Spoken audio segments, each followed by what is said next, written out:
Nous sommes devant l'Assemblée nationale à un sitting organisé par Dernière Rénovation. Donc ce sitting il est là parce que lundi soir on a fait passer des amendements historiques pour augmenter de 12 milliards d'euros les crédits alloués à la rénovation énergétique des bâtiments. Donc la rénovation énergétique des bâtiments c'est hyper important pour le climat parce que ça permet d'isoler en fait vos appartements, vos maisons et que vous consommiez moins de chauffage notamment, ce qui consomme le plus d'énergie et donc qui émet le plus d'émissions de gaz à effet de serre. Et en plus c'est super socialement parce que quand vous vivez dans une passoire énergétique, vos factures sont hors de prix. Là on le voit avec la crise de l'énergie, ça va pas s'améliorer et on estime que pour un ménage modeste qui vit dans une passoire énergétique, donc du coup un logement E ou F ou G, en fait l'économie avec une rénovation complète c'est à peu près 1 000 € par an, c'est considérable. Donc c'est une mesure qui est emblématique de ce qu'on peut faire à la fois pour le climat et la justice sociale et le bien-être des gens.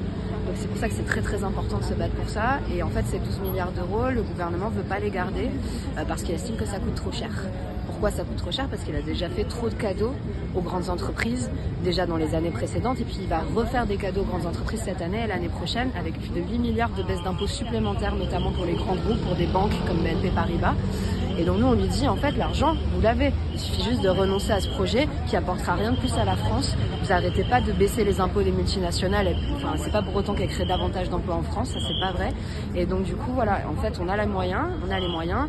D'autres exemples, on a mis 9 milliards pour acheter les actions d'EDF au privé, à des actionnaires privés, c'est-à-dire qu'on a mis 9 milliards dans les poches d'actionnaires privés qui sont partis avec un gros chèque et ça n'a pas posé de problème, mais 12 milliards pour des travaux publics, pour aider les Français à rénover leur logement en pleine crise énergétique, ça pose un problème.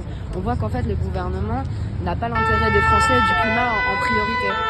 Et voilà, c'est pour ça qu'on est là et donc ces activistes ont fait une mobilisation pour mettre la pression sur le gouvernement et on est là pour les soutenir.